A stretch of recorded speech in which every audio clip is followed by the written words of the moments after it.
So I know I mentioned before that I've been studying war my whole life, even since I was very young. The exits from the Um, pitch were congested. It was not this always possible to is get off. the all the color footage that the British I filmed, followed an infantry and platoon which then was retreating. colorized black and white. At this It's point, the almost two floating two carrier hours indicator on the basically wheel had from been start to shot. finish.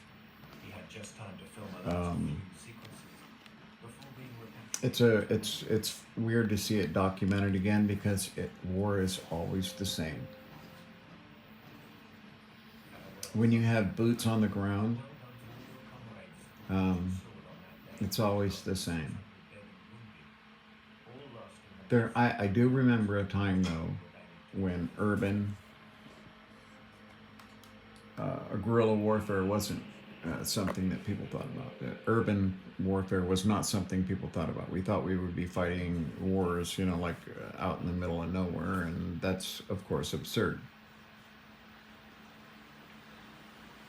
People, I guess, agreed we're not going to be carpet bombing cities anymore, like Dresden. It doesn't look good. That's the whole idea behind smart weapons, is to keep collateral damage as low as possible. Juno, she lay But nameless. people die in war Their mission on to both bring down sides. the king to calm down. I can tell you that, you know, the vast majority of them would rather be doing something else. They don't want to be killing these guys. These guys don't want to be killing these guys. But, A small this is what you're doing as your duty, and that's what he's doing as his duty. And and throughout history, there have been times when that was honored between combatants, that there was honor in the combat, mostly hand to hand, swords, spears, that type of thing. Uh, with with modern war, from World War I especially onward, during the night, the the carnage body camera fixed to the bullet. when Maxim invented the machine gun. Everybody went to trench warfare, and then of course, what did you do? Gesture. Once they all had their machine guns set up with crossfires, that's when you ordered people over the fence, out of the ditch, over the wire. It's insanity. That's generals eating expensive food, sitting back in Paris, telling these guys, how to jump out of this ditch and run forward towards machine guns. You know what I mean? It was better to focus on the film Does that sound familiar? once the malfunction showed it was done. War doesn't change between people. It really doesn't. The Germans surrendered with nothing to last Just them, remember that and the men most of those people would rather be doing something else. was causing They're the tremendous enemy, loss. and everyone's going to do their duty. But I can tell you that there are people that want to be cops so they can dominate other people. I saw it with my own eyes. Being an Eagle Scout for 3 years, we were with the San Pablo Police Department under Bob Wheeler before he was murdered. And I saw and heard it all. Okay, and I know people that went on to become police officers, and they were into guns and egomaniacal fucking, in charge. Just love pulling people over and exerting their authority. They got this gigantic rush and thrill over it. I saw it. Can't deny it. People join police departments to serve and protect, or to not serve and protect. Basically, exert their authority and their will on others because that's how they get their fucking jollies.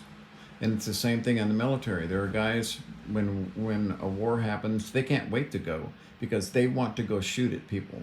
Then you got the thrill seekers, because combat is an adrenaline rush they can't find anywhere else in the world doing anything else. Professional soldiers, but the majority of them, they don't want to be there. You know, so Keep your humanity about you. You know, yeah, I want Ukraine to win. Absolutely. I think the Russians going down and taking Crimea, when I saw it happening, I remember all of that. I remember the little green army men. They talked about the little green army men. And they were regular fucking Russian forces. All of them had the same uniform. There wasn't Wagner. It was Russian forces then. And they went down and basically just took it. And there wasn't a fight because of the government that was in place and all the pacification that had happened. And I don't know.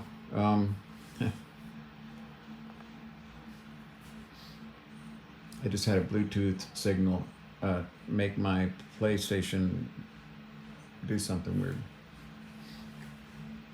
Okay, so anyway, just don't, you know.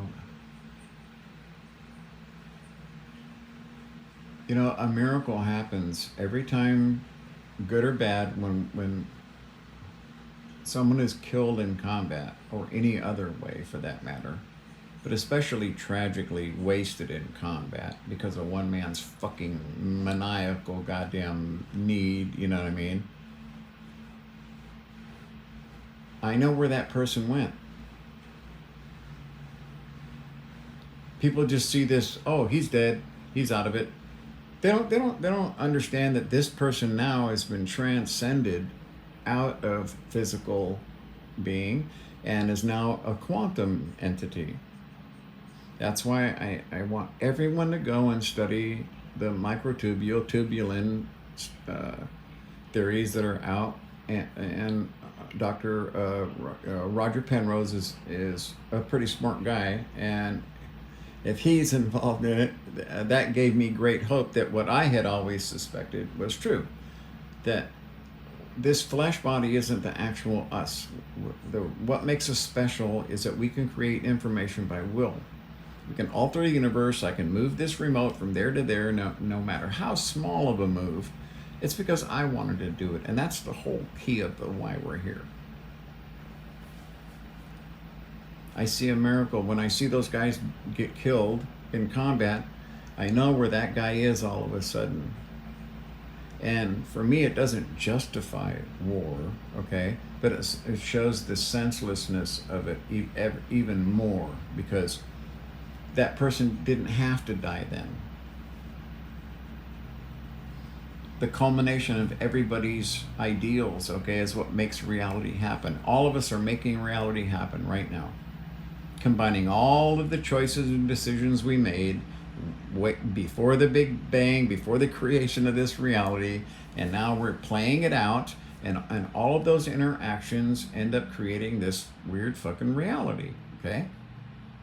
And as hard as it is to believe, you know, if you start cutting us in half, pretty soon we're just a wave function of possible fucking, you know, existences. It's so strange. It's bizarre. It's just,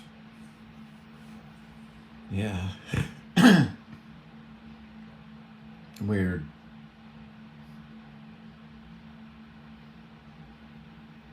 I know where those guys went. And for me, it's a miracle that happens, enemy or not. Now, he's going to have to not face his creator. He's going to have to face something his creator gave him, which is, now that you're not in your human body, you are now a spiritual being. There's no animalistic behaviors grinding on you. You don't have any glands or hormones or anything else. The only thing that exists there is love and understanding. Forgiveness doesn't exist there because there's nothing to forgive. And when you have all knowledge, you will live the life of every person that you caused the premature death of. Vladimir Putin's just going to have one hell of a time. And it's coming soon. See, now if he knew that, if he had ever died before and went through the near-death experience like so many of us have, 100,000 people worldwide have near-death experience every year. Because we're stupid and adventurous usually. But, I mean, it's not a rare phenomenon. And that's why, you know, anesthesiology was what kind of led to this deeper look of what was going on. So, Yeah, I see a miracle happen, but I also see the tragic waste because it didn't have to be that way.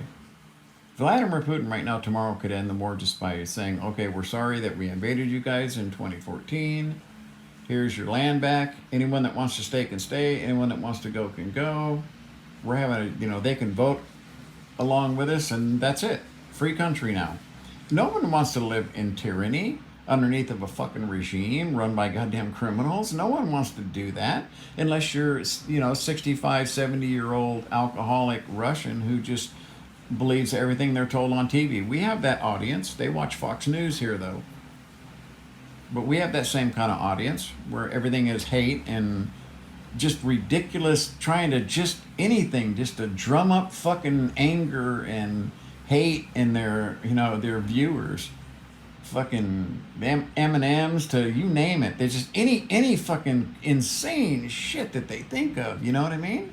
It's almost embarrassing. No, it is embarrassing. It's not. I mean, it is embarrassing. Okay. They just can't drum up enough fucking. I guess they've run out of shit to talk about. You know what I mean? They've run out of things to hate.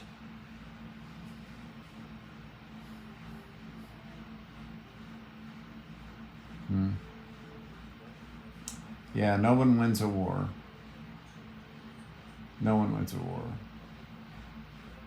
They're all devious and deceptive. All wars are started by devious and deceptive men for devious and deceptive reasons. And that's it. It's for personal fucking gain, pride, ego, money, power, resources. It's always a fucking power play by people who just can't have enough. That's it. Can't have enough. And they don't mind killing thousands upon hundreds of thousands of people to get what they want. Those are just, they're nothing to that person. Vladimir Putin, he's got 100,000 dead souls on his hands. He's going to die 100,000 times, from birth to death, in perfection, every little perfect thing preserved. Always remember, you're leaving information, and just make sure that it's as clean and good information as possible. We all fuck up, but that's not an excuse, okay? You got to try every day to be better.